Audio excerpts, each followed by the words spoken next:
Deep beneath the rolling weight of the Atlantic, where the light of the sun has not touched the sand in millennia, lies a ghost. It is a memory made of marble and hubris. For centuries, explorers have sacrificed their fortunes and their lives to find a city that most believe never existed. But for those who have seen the patterns in the seafloor and the strange alignment of the stars, Atlantis is not a myth. It is a warning, frozen in a silent, watery grave. The world first heard of Atlantis through the words of a man who dealt in truths. Around 360 BC, the Greek philosopher Plato recorded a story that had been passed down through generations. He spoke of an island empire located beyond the Pillars of Hercules, what we now know as the Strait of Gibraltar. This was not a primitive settlement. Plato described a civilization of unimaginable wealth and architectural brilliance. It was a city of concentric rings, separated by deep channels of water where ships from every corner of the known world came to trade. The walls were coated in red, white, and black stone, and the temples were draped in orichalcum, a mysterious metal that flickered like fire.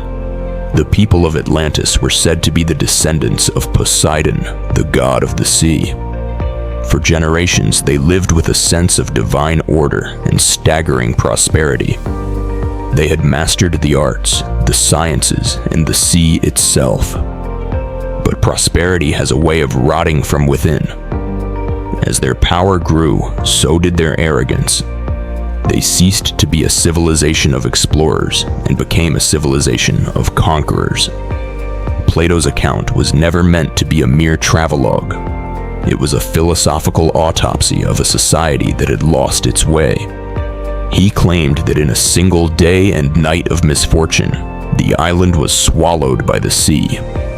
The gods, disgusted by the greed of the Atlanteans, pulled the plug on their world. And for 2,000 years, that was where the story stayed, at the bottom of a philosopher's page. For centuries, Atlantis was treated as a fable, a moral lesson on the dangers of pride. However, as the world began to map the edges of the map, people began to wonder if Plato had been describing a real place that had simply been misplaced by time. The search transitioned from the library to the ocean in the 19th century.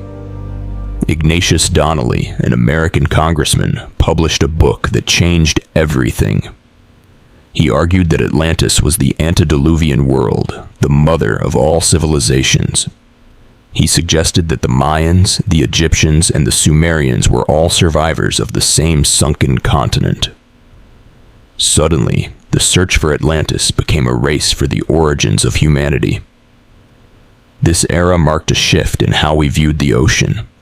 It was no longer just a barrier, it was a vault. Explorers began looking for physical evidence.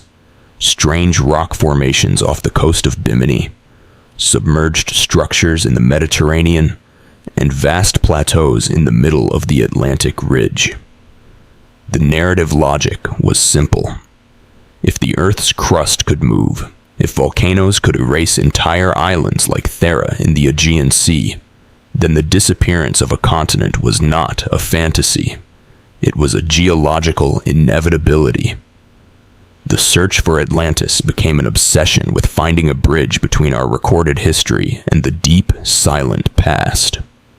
The turning point in the legend of Atlantis arrived with the birth of modern oceanography.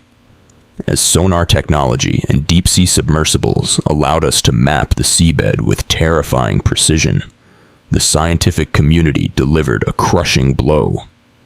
The tectonic plates showed no room for a sunken continent in the middle of the Atlantic. This created a profound conflict.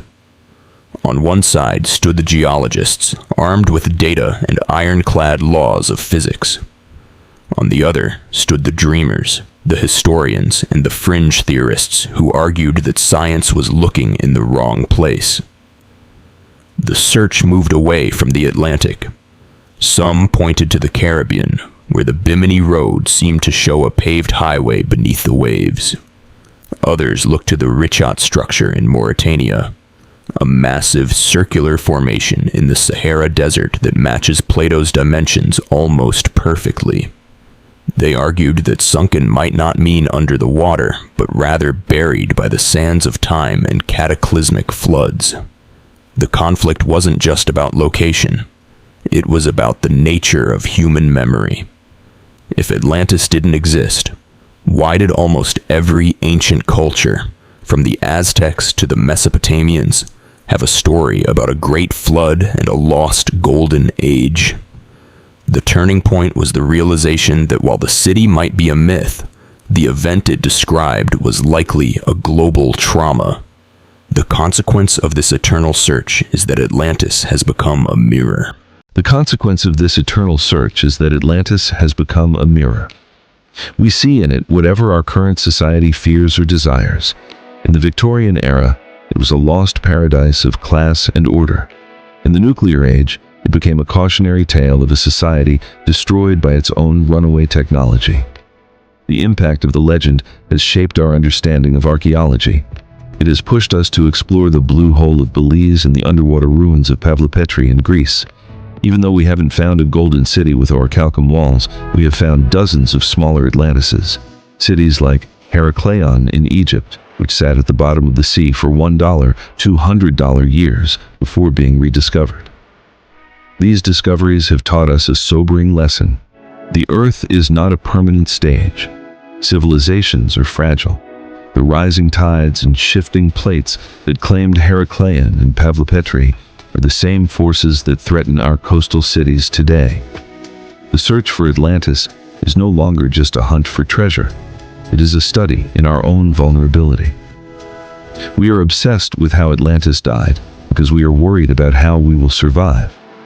The story has migrated from history into the realm of the subconscious.